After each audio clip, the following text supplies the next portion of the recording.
Hello and welcome to Effort IAS. Environment and ecology की जो हमारी प्रीवियस क्वेश्चन सीरीज चल रही है फॉर प्रीलिम्स 2022 एंड 2023, उसको कंटिन्यू करते हुए हम अगले क्वेश्चंस की तरफ बढ़ते हैं। The next question is, these questions are from 2017 UPSC prelims paper and question is, if you want to see gharials in their natural habitat, किसको देखना है? घड़ियाल्स को। कहां? in their natural habitat, which one of the following is the best place to visit? Simple सा question है कि घड़ियाल अपने नेचुरल हैबिटेट में आप कहां देख सकते हो। Now coming to the options, options are A Bhitarkanika mangroves, B Chambal river, C Pulicat lake and D Deepor Beel. Now अगर आपको इनकी लोकेशंस पता है तो आप इजीली इस क्वेश्चन को कर ले जाओगे। First is भितरकर्णिका mangroves. This is in Odisha. This is in Odisha. Chambal river आप सबको पता है, राजस्थान से निकल के एमपी यूपी होते हुए यमुना में मिल जाती है। यमुना की ट्रिब्यूटरी है, Yamuna tributary Chambal. Third is Pulicat Lake and Deeporville is in Assam and Pulicat Lake is in Tamil Nadu. तो अगर आप घड़ियाल की बात करें तो वो Pulicat lake and Deepor bill तो वैसे ही खत्म हो गए। बात ये है कि भितरकर्णिका में हो सकता है, चंबल रिवर में हो सकता है। एनसीईआरटी की अगर बात करें तो उसमें क्लियरली मेंशन्ड है, एक हेडिंग करके घड़ियाल ऑन द ब्रिंक्स करके एक फोटो है, उस पर मोटी मोटी हेडिंग छपी हुई है और लिखा हुआ है कि चंबल रिवर के आसपास उनका नेचुरल हैबिटेट पाया जाता है।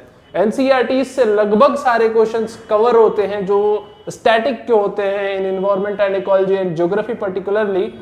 सो एनसीईआरटी का रोल बहुत ज्यादा है यूपीएससी प्रीलिम्स में। इस हिसाब से अगर देखें तो चंबल रिवर जो है वो घड़ियाल का नेचुरल हैबिटेट है and option B is right answer, right. Coming to the next question is, from the ecological point of view, which one of the following assumes importance in being a good link between the Eastern Ghats and the Western Ghats? अगर आप India के map की बात करें, अगर आप India के map की बात करें, ये पोर्शन जो हो गया गुजरात का हो गया और यहां से अगर वेस्टर्न घाट शुरू है, दिस इज वेस्टर्न घाट्स, और ये ईस्टर्न घाट है, तो ये समहाउ यहां पे कहीं मिलता है और ये जो हो गया ये कनेक्टिंग लिंक्स हो गया eastern Ghat and western Ghat के बीच। And this is Nilgiri hills के आसपास का एरिया है, ये नीलगिरी हिल्स के आसपास का एरिया। अब अगर स्टेट वाइज इसको हम लोकेट करें तो अगर ये एरिया केरला हो गया, दिस इज कॉल्ड तमिलनाडु, और तो ये कर्नाटका हो जाएगा, this is called Tamil Nadu and this Kerala and this Karnataka।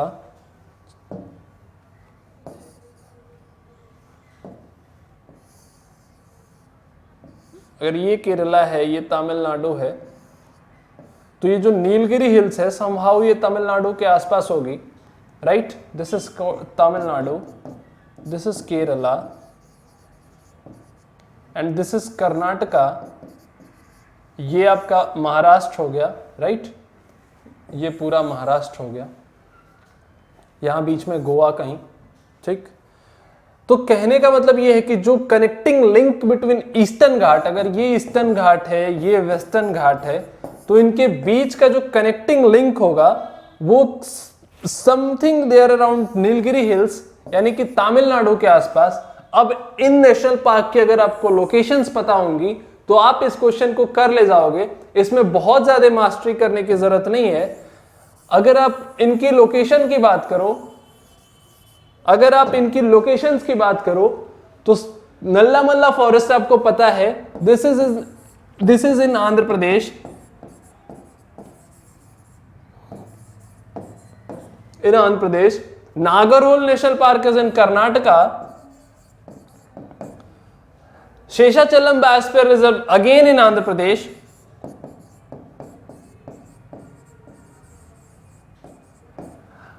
And Satyamangalam Tiger Reserve is in Tamil Nadu.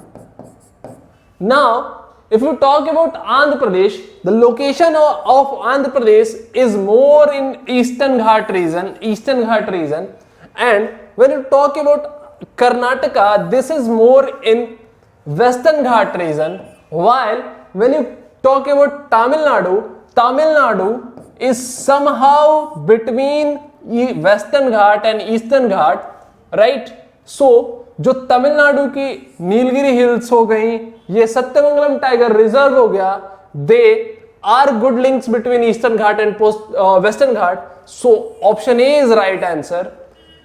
C such kind of question can be done through basic understanding of India and its geography. आप अगर latitude longitude India का map अच्छे से करे होंगे तो ये questions आपको एग्जाम हॉल में इजीली सॉल्व कर सकते हो. Next question, consider the following statements in respect of trade related analysis of fauna and flora in commerce. Traffic की बात हो रही है, trade related analysis of flora and fauna in commerce. Option A है traffic के regard में. Traffic is a bureau under United Nations environment programme, UNEP ने के अंडर में है ट्रैफिक. फर्स्ट ऑप्शन बोल रहा है. Second is the mission of traffic is to ensure that trade in wild plants and animal is not a threat to conservation of nature. Nature के conservation में जो ट्रेड हो wild plants और animals का, वो कभी थ्रेट ना हो नेचर के कंजर्वेशन में. ये काम किसका है, ये मिशन किसका है, तो ये ट्रैफिक का मिशन है. ऐसा स्टेटमेंट सेकंड बोल रहा है. लॉजिकली ये ट्रू है और यही मिशन है ट्रैफिक का, तो option B is absolutely right. Coming to the first, जो ट्रैफिक है ये ऑर्गेनाइजेशन दो लोगों ने मिलकर बनाई थी, दो इंस्टीट्यूशन ने मिलकर बनाई थी. The first one is WWF and second one is IUCN. IUCN and WWF created traffic. This is not under UNEP, so option 1 is absolutely wrong. Eliminating first, and if 2 is right, option second is correct answer. Switching to the next question. The next question is, due to some reasons, if there is a huge fall in the population of a species of butterflies, अगर butterflies की population अचानक से बहुत ज्यादा गिर जाए, what could be its likely consequences. तो इसका क्या लाइकली कॉन्सिक्वेंस होगा हमारे इकोसिस्टम पे, right? First option, pollination of some plants could be adversely affected. हो सकता है बटरफ्लाई क्या करती है, पॉलिनेशन में हेल्प करती है, नेक्टर निकालती है, यहां से वहां ले जाती है दूसरे प्लांट्स तक, तो ये तो हो सकता है. एब्सोल्युटली राइट, कॉमन सेंस की बात है. Second option, there could be a drastic increase in fungal infection of some cultivated plants. Drastic increase थोड़ा एक्सट्रीम हो गया. अगला पढ़ते हैं. It could lead to a fall in the population of some species of wasps, spiders and birds. See, ये जो it could lead to fall in the population of some species of wasps, spiders and birds, इसको अगर आप food web पढ़े हो, food chain पढ़े हो, तो वहां से कनेक्ट कर सकते हो कि बटरफ्लाइज होती हैं वो बर्ड्स उनको खाती हैं, राइट? अगर बटरफ्लाइज की पॉपुलेशन अचानक से रिड्यूस हो जाए तो बर्ड्स के पास जो फूड होगा वो कम हो जाएगा और उनके पॉपुलेशन में फॉल आ सकता है. कुड लीड टू फॉल, हो सकता है कि फॉल आ जाए. ऑप्शन थर्ड सही लग रहा है. अगर सेकंड की बात करें, there could be a drastic increase in the fungal infection of some cultivated plants. क्या ऐसा हो सकता है कि ड्रास्टिक फंगल इन्फेक्शन हो जाए? एक थोड़ा एक्स्ट्रा एक्सट्रीम स्टेटमेंट है ये. सेकंड नहीं होगा. एलिमिनेटिंग सेकंड, अगर ये निकाल दें और थर्ड होगा तो 1 and 3, यानी कि third option is right answer. Okay, coming to the next question is, biological oxygen demand BOD is a standard criterion for. What is BOD? Biological oxygen demand होती क्या है? कुछ नहीं, जब यूट्रोफिकेशन बढ़ जाता है किसी भी वाटर सिस्टम लाइक लेक का, लगून का, तो होता ही है कि वहां पे जो एक बैक्टीरिया है उसको एक्वेटिक इकोसिस्टम के अंदर एक बैक्टीरिया जो है उसको ऑर्गेनिक फूड्स के ब्रेकडाउन में जितनी ऑक्सीजन की रिक्वायरमेंट होती है उसको हम बायोलॉजिकल ऑक्सीजन डिमांड बोलते हैं। इतनी सी बात है बस, राइट। ये पूछ रहा है biological oxygen demand is a standard criterion for. बहुत सिंपल क्वेश्चंस पूछते हैं यूपीएससी और हम लोग बहुत ज्यादा कॉम्प्लेक्स कर लेते हैं इस चीज को। A, measuring oxygen level in blood, नो। computing oxygen levels in forest ecosystem, no. It talks about aquatic ecosystem, marine ecosystem. C, pollution essay in aquatic ecosystem. And D, accessing oxygen level in high altitude region, no. Wrong. C is right answer. Now coming to the next question. Next is, in the context of solving pollution problems, what are the advantages of bioremediation technique? Now what is bioremediation technique? एक ऐसी technique जिसमें हम bioremediation technique, एक ऐसी technique जिसमें biological organism के help से pollution को रिमूव करते हैं, राइट, कंटामिनेशन को खत्म करते हैं, उस टेक्निक को बायोरेमेडिएशन बोलते हैं, राइट। इसमें बायोलॉजिकल ऑर्गेनिजम्स जो होते हैं उनके हेल्प से पोल्यूशन को रिमूव किया जाता है। Okay, first option, it is a technique for cleaning up pollution bye enhancing the same biodegradation process that occur in nature, could be possible. Second, any contaminant which with heavy metals such as cadmium and lead can be readily and completely treated by bioremediation using microorganism. इसमें ये readily and completely यानी एकदम से और पूरी तरीके से treat हो जाएगा क्या, बायोरेमेडिएशन की मदद से। कैसा कंटामिनेशन, कैडमियम और लेड का। This is extra extreme statement, ये किसी भी सूरत में पॉसिबल नहीं है।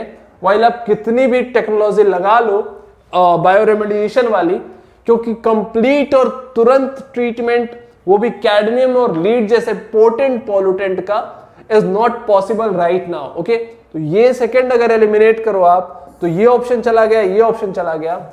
It's all about third and first now.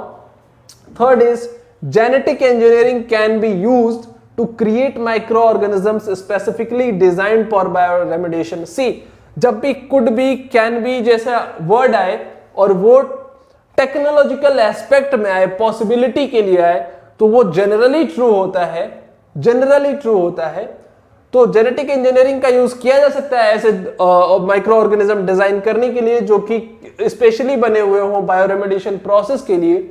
C might be possible, if C third might be possible, तो so third is right. Okay, first is also right, option third is right answer.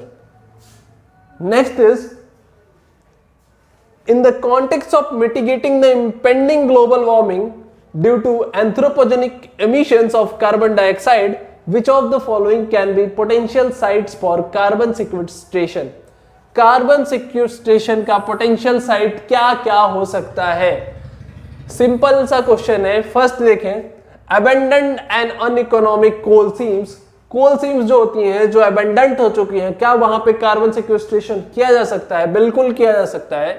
Second is depleted oil and gas reservoirs. जो हमारे oil and gas reservoirs बने हुए हैं और जो deplete हो चुके हैं, उनका यूज हम कार्बन सिक्वेस्ट्रेशन के लिए कर सकते हैं, एकदम कर सकते हैं। Third is subterranean deep saline formation. जो सबटेरेनियन डीप सलाइन है जो बने हुए हैं, उनका यूज भी हम कार्बन सिक्वेस्ट्रेशन के लिए कर सकते हैं। Third is also right. First, second, third is all correct. Fourth option is correct option. Next question is, it is possible to produce algae based biofuels, but what is are the likely industries? कैसे industries होनी चाहिए production के लिए algae based biofuels में? First statement, production of algae based biofuels is possible in seas only and not on continents. थोड़ा extreme हो गया। Only word जो है कि क्या ऐसे एल्गी बेस्ड बायोफ्यूल्स का प्रोडक्शन केवल सीज में हो सकता है, कॉन्टिनेंट्स में नहीं हो सकता? नहीं, मे बी कॉन्टिनेंट्स में भी हो जाए किसी टेक्नोलॉजी को यूज करके। तो फर्स्ट तो मुझे सही नहीं लग रहा। कमिंग टू द सेकेंड, यहां पे हम ऐसे क्वेश्चन में एलिमिनेशन टेक्निक यूज करेंगे। Second is setting up and engineering the algae-based biofuels production requires high level of expertise technology until the construction is completed. Absolutely right. ऐसे algae-based biofuels को बनाने के लिए आपको बहुत ज्यादा एक्सपर्टीज और टेक्नोलॉजी की जरूरत होगी जब तक कि पूरा प्रोसेस कंप्लीट नहीं हो जाता। तो second is right. Third, economically viable production necessitates the setting up of large scale facilities which may raise ecological and social concern. See, अगर हम कुछ बहुत ज्यादा बड़ा करते हैं लाइक कि एल्गी बेस्ड बायोफ्यूल्स बनाने लगे तो हो सकता है कि टेक्नोलॉजी की वजह से कुछ ऐसे चेंजेस आए सोसाइटी में जो कि अभी कोविड सबसे बड़ा एग्जांपल है। मे भी कुछ लोग कहते हैं कि चाइना ने लैब में बनाया है, कुछ बड़ा बनाने की कोशिश कर रहा था, कुछ आउट ऑफ द बॉक्स जाके सोचने की कोशिश कर रहा था। तो ऐसे केमिकल चेंजेस आते हैं जिनका खतरा लोगों को दिमाग में बना रहता है, तो उसकी वजह से वो इकोलॉजिकल एंड सोशल कंसर्न पैदा हो सकते हैं, राइट। तो ये भी थर्ड भी पॉसिबल है। So second and third is right option, and इसमें सेकंड थर्ड नहीं दिया हुआ है तो 2 and 3 बोथ करेक्ट। इसको आप सेकंड एंड थर्ड को करेक्ट मानो। नेक्स्ट क्वेश्चन की बात करें। Next question is with reference to global climate change alliance GCCA, global climate change alliance, which of the following statements is are correct? First is it is an initiative of European Union. Second is it provides technical and financial support to targeted developing countries to integrate climate change into their development policies and budget. And third is it is coordinated by World Resource Institute WRI and World Business Council for Sustainable Development WBCSD. Now coming to the first statement, it is an initiative of European Union. See, it is absolutely right statement. Global Climate Change Alliance is initiative of European Union. So first वाला तो होगा। Second is it provides technical and financial support to targeted developing country.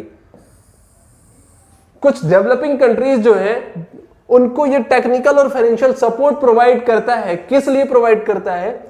कि वो अपने development policies में और अपने budget में क्लाइमेट चेंज को एड्रेस करते हुए अपना डेवलपमेंट पॉलिसी बनाए। उसके लिए ये क्या करता है? फंड भी देता है, टेक्निक भी देता है। कौन? Global climate change alliance. तो second is also right. Third is it is coordinated by world resource institute WRI and world business council for sustainable development. This is not right. इसकी website पे आप लोग जाना, वहां पे बहुत सारे अदर इंस्टीट्यूशन जो ग्लोबल इंस्टीट्यूशन है उनके नाम दिए हुए हैं, जैसे FAO का नाम दिया हुआ है, लेकिन ये WRI और WBCSD जैसे कोई नाम नहीं दिया हुआ है। सो थर्ड इज नॉट राइट। अगर आप थर्ड को काट दो और फर्स्ट एंड सेकंड राइट है तो option A is right answer. Coming to the next question is consider the following statements. First statement है climate and clean air coalition CCAC to reduce short-lived climate pollutants is a unique initiative of G20 group of countries. बोल रहे हैं कि CCAC जो है वो G20 countries का initiative है। Second is the CCAC focuses on methane, black carbon and hydrofluorocarbon. See, methane, black carbon और HFC तीनों के तीनों जो है ये शॉर्ट लिव्ड पॉल्यूटेंट है, शॉर्ट लिव्ड पॉल्यूटेंट है, SLPs है, राइट। और CCAC का जो फोकस है वो SLPs पे ही है, शॉर्ट लिव्ड पॉल्यूटेंट्स पे ही है। तो दूसरा वाला तो होगा, लेकिन जो CCAC है climate and clean air coalition है वो G20 का ना होके यूनेप का प्रोग्राम है। और यूनेप ने घाना, बांग्लादेश जैसे कुछ नेशंस के साथ मिलके CCAC को लॉन्च किया था, राइट। तो first is wrong, second is right, option B is right answer. Enough for the day, we will continue this series और पूरे क्वेश्चन कवर करेंगे हम एनवायरमेंट एंड इकोलॉजी का जो अभी तक प्रीलिम्स में आए हुए हैं सिंस 1994 टू 2021। आप लोग बस जुड़े रहिए, इस सीरीज का फायदा उठाइए लाइक, सब्सक्राइब और शेयर करिए। Thank you.